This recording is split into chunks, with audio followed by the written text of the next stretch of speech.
la lutte contre l'antisémitisme. Depuis que je suis tout petit, je suis passionné de la Seconde Guerre mondiale. Et donc déjà, j'ai visité un peu, j'ai fait le circuit en Europe, d'Auschwitz, je suis allé à Budapest, je suis allé à Berlin, voir les musées de la Shoah, etc. Donc déjà, la lutte contre l'antisémitisme et la question de la défense des Juifs est un sujet qui me tient à cœur. Et au final, en fait, Israël en découle finalement, parce qu'aujourd'hui, quand on voit la situation des Juifs en France et partout en Occident, elle découle aussi de cette désinformation et cette haine d'Israël, parce que malheureusement, beaucoup de personnes font le lien et l'amalgame entre Juifs et Israéliens. À seulement 25 ans, il rassemble déjà 225 000 abonnés sur TikTok et Instagram. Et contrairement à beaucoup de créateurs de contenu, il a choisi d'aller à contre-courant et défend à chaque occasion Israël et combat l'antisémitisme. Lucas Moulard est en Israël pour la première fois et pour la première fois aussi à Jérusalem. Et il est venu voir de ses propres yeux ce qui s'y passe et aussi porte un projet ambitieux. Nous sommes très heureux d'accueillir Lucas Moulard dans les studios de Studio Kalita. Bonjour Lucas. Bonjour. Merci d'être avec nous. Baruch haba, bienvenue d'abord en Israël et à Jérusalem. Je voudrais donc commencer par autre chose. D'abord, comme je l'ai dit, 225 000 abonnés sur Instagram et sur TikTok. Tu es ce qu'on appelle un influenceur. Et tu as choisi d'aller à contre-courant de ce qui se passe sur les réseaux sociaux.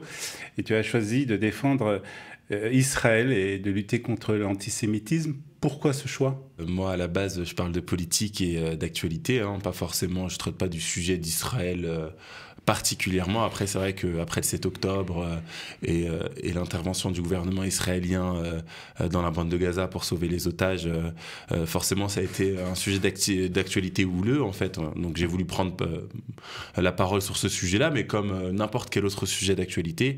Et puis, je me suis très vite rendu compte que mes prises de position et ma prise de parole sur ce sujet-là étaient extrêmement minoritaires. Et c'est la raison pour laquelle, en fait, j'ai pris à cœur ce sujet-là, parce que en me rendant compte que j'étais l'un des seuls, en fin de compte, jeunes créateurs de contenu engagés à tenir le discours que je tiens, il était d'autant plus nécessaire pour moi de continuer à le tenir, parce que sinon personne, en tout cas très peu de personnes allaient le faire. Tu as parlé du 7 octobre. Comment toi tu as réagi lorsque tu as vu ce qui se passait le 7 octobre ? Quelle a été ta réaction ? Assez distante, entre guillemets, parce que moi j'étais en France, donc on a plus suivi ça de manière... l'actualité, bon, c'est pas quelque chose de... C'est une activité assez perturbante tout de même, mais voilà, je pense que je me rappelle plus trop, mais j'étais avec des amis, j'étais chez des amis, et juste je swipais sur mon téléphone et j'ai vu passer ça, et je me suis dit quand même c'est chaud ce qui se passe, voilà, mais sur le moment j'étais un peu choqué, etc. Je me demandais ce qui se passait, mais plutôt avec de la distance, finalement. Quand on est en France, on le vit différemment que quand on est en Israël ou que quand on est juif. Je pense que en tant que Français qui vit en France, c'est l'après qui m'a marqué. Oui, c'est l'après. C'est-à-dire que tu as vu ce qui se disait sur Israël un peu partout et tu as dit tu peux pas laisser passer ça en fait. En fait, le moment du 7 octobre, moi, j'ai vu ça comme un attentat terroriste. Et en France, on en subit aussi quelques-uns. Donc moi, à la base, j'ai vu ça, je me suis dit, bon, il y a un attentat, etc. Et c'est malheureux, mais on commence à s'y faire aux attentats. C'est après, en fait, c'est pas un attentat comme tous les autres. Quand on apprend que on arrache le cœur des victimes, qu'on brûle des bébés, qu'on viole des femmes, là, c'est plus qu'un attentat, c'est de la barbarie. Et quand je me suis informé un peu plus sur ce qui s'était passé le 7 octobre, là, effectivement, ma perception de la situation a totalement changé. Et là, j'ai été choqué quand même. Et donc du coup, forcément pour moi, au-delà de l'aspect de l'actualité, il était vraiment primordial de prendre la parole, effectivement. Comment tu as ces informations justement ? Parce que lorsqu'on regarde, que ce soit la télévision française, les médias français, il y a beaucoup de désinformation. Comment toi tu arrives justement à obtenir des informations qui, on va dire, sont un peu plus justes ? Pour ce qui est de ce qui s'est passé le 7 octobre, en fait, les premiers jours, la première semaine, en fait, il y avait plein de vidéos et d'images qui fuitaient, notamment sur les canaux comme Telegram, etc. Aujourd'hui, des images qui ne sont plus disponibles, qui ont été supprimées. Même d'ailleurs, on nous parle de droits d'auteur, c'est assez scandaleux. Voilà, donc je me suis pour savoir ce qui s'est passé le 7 octobre, en fait, j'ai vu les vidéos de par moi-même, en fait. Elles n'étaient pas supprimées à l'époque. Voilà, pour ce qui est du reste, aujourd'hui, pour le conflit israélo-palestinien, du conflit armé qui se passe à Gaza, etc., en fait, j'essaie de croiser les informations, tout simplement. Donc, j'essaie de voir les déclarations du gouvernement israélien. Je suis aussi un peu en contact parfois avec Tsahal pour avoir des informations. Je me renseigne aussi du côté des journalistes internationaux ou français, et j'essaie en fait de croiser toutes les informations et de me faire mon propre avis. Voilà. Alors comment toi tu expliques, puisque tu connais bien quand même ce monde des influenceurs, ce monde des réseaux sociaux, comment tu expliques que justement le mainstream, justement dans ce cercle des influenceurs, c'est de prendre automatiquement la défense des Palestiniens et de ne pas vraiment chercher la vérité de ce qui se passe réellement, surtout dans la guerre à Gaza, ou que ce soit dans le conflit entre Israël et les Palestiniens. Comment tu expliques justement cette prise de position ? Pour ce qui est des médias mainstream et pour ce qui est des influenceurs mainstream, en fait, leur prise d'opposition n'est pas forcément tout le temps logique, dans le sens où ils vont où le vent mène. Quand on est influenceur, souvent le but c'est d'être apprécié par la majorité des personnes. Justement, alors quand on voit qu'il y a un mouvement vers une prise de position ou un sujet qui paraît plutôt populaire, on va vers ce mouvement-là. Hein. Des fois, c'est pas forcément une réflexion. On entend 2-3 trucs sur un sujet. Ça fait bien d'adhérer à certaines prises de position, on y adhère, tout simplement. Des fois, il ne faut pas chercher plus loin. Il y en a d'autres qui s'informent, et après, il y a des questions de parti pris.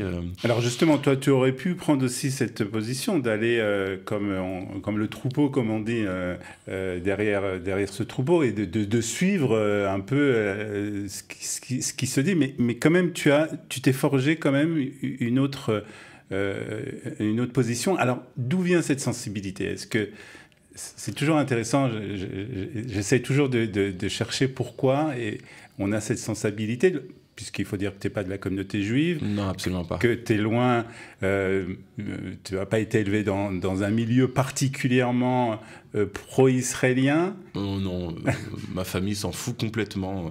Que ce soit Palestine ou Israël, c'est vraiment pas le sujet. Je crois qu'on n'en a jamais parlé avant le sujet d'actualité là. Voilà, mais sinon... J'essaye de comprendre d'où vient cette sensibilité. Bon, déjà, pourquoi à contre-courant, quand vous me posiez la question comparée aux autres influenceurs? Déjà, moi, je ne me considère pas vraiment influenceur, mais plutôt comme un créateur de contenu engagé. Donc déjà, moi, je parle vraiment de politique et j'essaie de me renseigner un peu plus. Il y a plein d'influenceurs, ils parlent de mode, de lifestyle. Bon, ils se sont découverts une passion pour la politique depuis le conflit israélo-palestinien. Ils n'ont jamais parlé de politique, mais là, tout d'un coup, ils se découvrent une passion.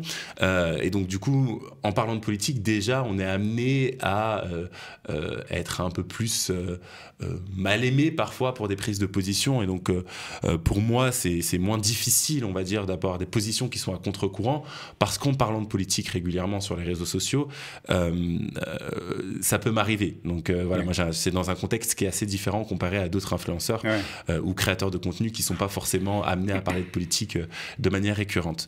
Pour ce qui est de mon milieu familial et pourquoi j'en suis arrivé là, non, je n'ai pas grandi dans une famille particulièrement pro-Israël. Bon, j'ai effectivement pas mal d'amis juifs parce que j'ai grandi à Paris principalement, et à Paris, bon, il y a une diaspora juive assez importante.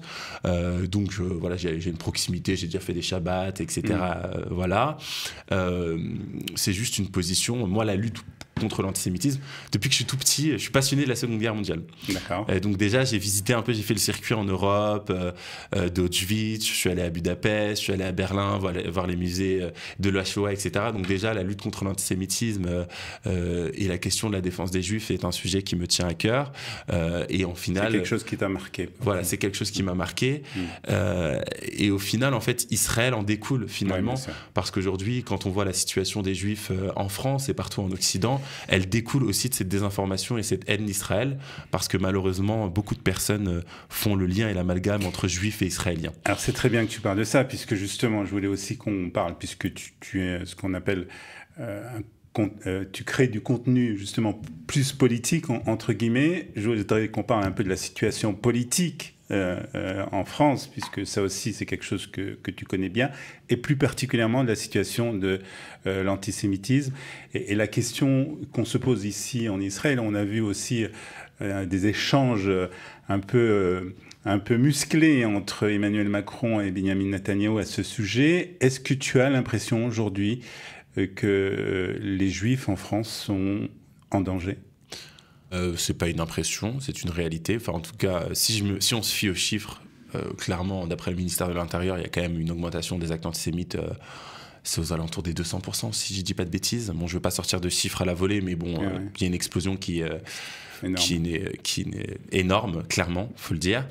Donc, dans les chiffres, on le voit, on peut le constater aussi dans la société. Moi, je crois que j'ai plus aucun ami juif qui n'a pas eu un problème, ou une croix gammée dessinée sur sa boîte aux lettres, une amie qui se fait prendre à partie dans un taxi parce que le taxi reconnaît un prénom qui pour lui est de connotation juive, du coup elle se prend des remarques du type toi tu viens du diable, des agressions, la situation des étudiants juifs aujourd'hui dans les universités est catastrophique. Je ne connais pas aujourd'hui un juif en France qui n'a pas eu un problème aujourd'hui. Bien sûr. Et ça, c'est dû à ce qui se passe aujourd'hui dans la bande de Gaza, la guerre entre Israël et le Hamas, ou c'est parce que c'était en fait une situation qui existait déjà, mais qui a augmenté encore plus depuis le 7 octobre ? Alors, je pense pas que ça soit dû à Gaza. Je pense qu'il y a beaucoup de vrais visages qui se révèlent. Je pense que l'antisémitisme ne date pas d'hier. Les Juifs... à toutes les époques, on a trouvé des excuses pour détester les Juifs. À un moment donné, ils ont tué Jésus. L'autre, un siècle après, ils dirigent les banques. Et là, maintenant, c'est le conflit à Gaza. Donc, les antisémites sont pas nés le 7 octobre. Ils existaient bien avant. Après, effectivement... depuis quelques années, ça faisait 10, 20, 30 ans, 40 ans que les antisémites se cachaient un petit peu parce que c'était mal vu, on va dire, d'être antisémite.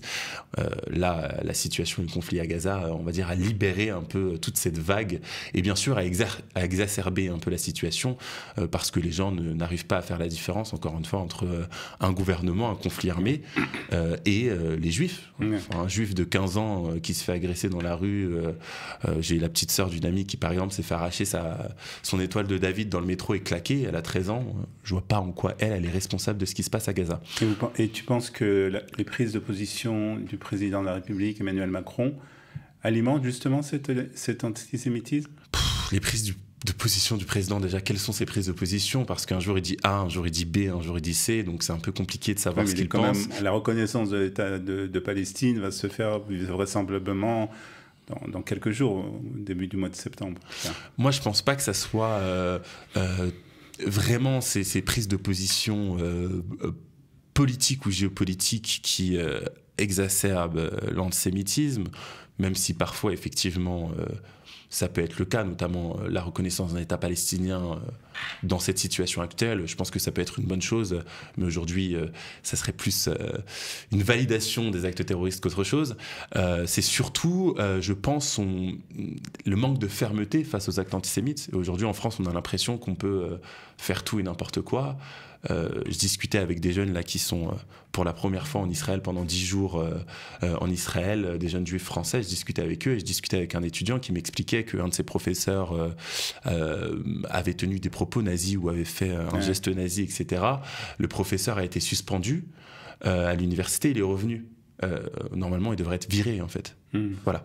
Donc, quand le gouvernement, l'éducation nationale, il y a un laisser-faire, bah forcément, les gens se disent quoi ? Je peux être violent, je peux tenir des propos à caractère antisémite et rien ne se passera. Donc forcément, je pense que c'est surtout ce manque d'action et cette faiblesse face aux actes antisémites qui exacerbe les tensions et les actes antisémites. On va parler de la raison pour laquelle tu es en Israël actuellement. D'abord, pour voir ce qui se passe ici, de voir de propres yeux, puisque, comme on l'a dit, c'est la première fois que tu es en Israël ? Oui. Alors, tes impressions déjà, tes premières impressions. Premières arrivé impressions. Il y a 2-3 jours. Il fait très très chaud, j'ai pas l'habitude. Moi je suis plutôt un mec du Nord. Quand je vais en vacances, je vais plutôt au nord de l'Europe carrément. Même le sud de l'Espagne, c'est un peu trop chaud pour moi. Le mois d'août, c'est pas le meilleur. Donc là, voilà, mais mis à part la température, très beau pays. Les gens sont extrêmement agréables, on mange très bien. Pour l'instant, tout se passe très bien dans le meilleur des mondes. Donc voilà, très bonnes impressions pour le début. Voilà. Des rencontres avec des Israéliens déjà? Oui, bien sûr, tous les jours. Voilà. Bon, c'est surtout beaucoup de Franco-Israéliens ou de Juifs français qui viennent en vacances en Israël, qui me reconnaissent beaucoup, surtout. Voilà. Bon, après, j'ai l'occasion quand même d'un peu voir et d'échanger avec la population, bien sûr. Alors, tu as aussi un projet, et c'est un peu aussi la raison pour laquelle tu es venu, c'est de faire, alors, je ne sais pas si c'est un grand film ou un reportage sur ce qui se passe ici en Israël. Oui, j'ai un projet de long métrage, effectivement, qui a pour but un peu de montrer la diversité de la société israélienne, parce qu'aujourd'hui, notamment encore plus avec le conflit à Gaza, beaucoup de personnes en France et en Occident, de manière générale, tiennent des propos et des affirmations concernant Israël qui sont... pour la majorité des cas fallacieuses, notamment concernant les minorités. On nous parle d'apartheid, on nous parle de personnes noires qui seraient maltraitées. Quand je parle de la question de la situation des LGBT en Israël, on nous dit que, enfin en tout cas on me dit que je fais du pinkwashing, etc.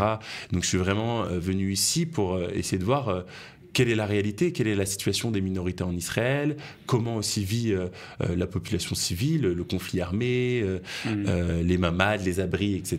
Parce que les gens ne se rendent pas compte en France, même s'il y a un dôme de fer, quand il y a des alarmes, qu'on doit se réveiller à 4h du matin pour se cacher dans un abri, c'est quand même une situation qui est particulière. Je pense que la plupart des Français n'ont jamais connu ça de leur vie. Pour montrer aussi la situation, la complexité de la situation, la complexité et la diversité de la population israélienne. Et bien sûr, retracer un peu ce qui s'est passé le 7 octobre. Donc on va te revoir prochainement en Israël pour faire tout ça. Je le fais là. Ah, tu le fais. Je commence le tournage la semaine prochaine. Waouh, très bien. Lundi. Très bien. Normalement, même s'il y a des petits bugs de tournage, mais normalement j'espère, si tout se passe bien, je touche du bois, que ça se... Donc et pour ça, je crois que tu as fait appel aussi au public pour le financement. Oui, c'est ça. Ouais. Voilà, donc on mettra aussi le petit lien comme ça pour s'il y a des personnes qui veulent aider à ce beau projet pour justement redorer un peu l'image d'Israël un peu dans le monde et dans les réseaux sociaux et plus particulièrement en France parce qu'on vraiment on en a besoin. Oui, totalement. Pour terminer, peut-être un message que tu voudrais faire passer justement ceux qui nous regardent, que ce soit en France ou en Israël.